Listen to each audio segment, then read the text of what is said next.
รนะเรียกพรแล้วจะปิดเรียกพรบอกว่าหยุดที่ไหนนะครูครับ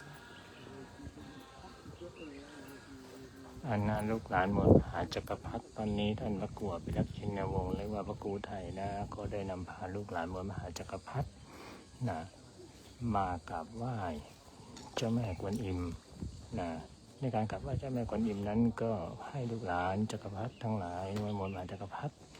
ได้ตั้งใจตั้งจิตนะอธิษฐานจิตให้เจ้าแม่กวนอิมช่วยปัดเป่าสิ่งไม่ดีสิ่งที่ร้ายในตัวของเราให้ออกไปให้หมดนะให้ในตัวเรามีแต่ความเมตตามีแต่ความกรุณานะมีจิตที่ดีมีจิตที่สดใสมีจิตที่สะอาดเหมือนดังดอกบัวขาวเหมือนดังเจ้าแม่กวนอิมนะขอให้ลูกหลานเมืองมหาจักรพรรดิจงตั้งใจอธิษฐาน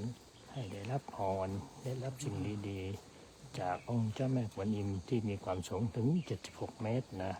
ในประเทศฮ่องกงนะที่ฮ่องกงแห่งนี้นะซึ่งวัดนี้สร้างขึ้นโดยมหาเศรษฐีอันดับหนึ่งของฮ่องกงนะคือจริงๆแล้วประวัติความเป็นมาคือเขาจะสร้างเป็นบ้านนะจะสร้างเป็นบ้านเป็นที่อยู่ของเขาเองเขาจะสวดมนต์แต่เขาเองคนเดียวนะมหาเศรษฐีคนนี้แต่อยู่ๆเขาได้เกิดล้มป่วยแล้วก็เจ็บตามร่างกายขึ้นมาเขาก็เลยไปหาจินแสนะมาดูฮวงจุ้ย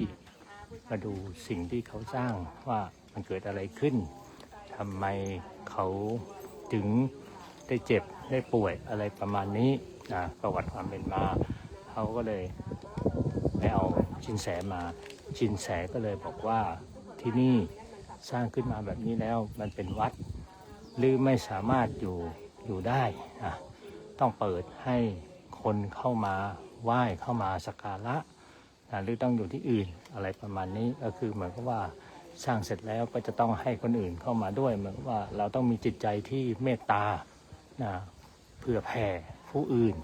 ให้เขาได้เข้ามากราบชมนะมากราบมาชมสิ่งที่สวยงามสิ่งที่มหัศจรรย์นะของเจ้าแม่กวนอิม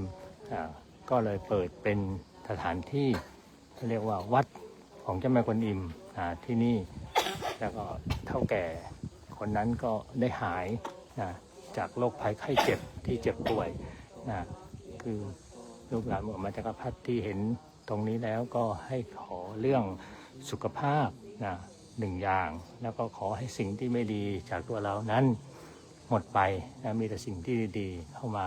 นะก็ขอให้ตั้งจิตตั้งใจกันทุกคนทุกท่านนะสาธุ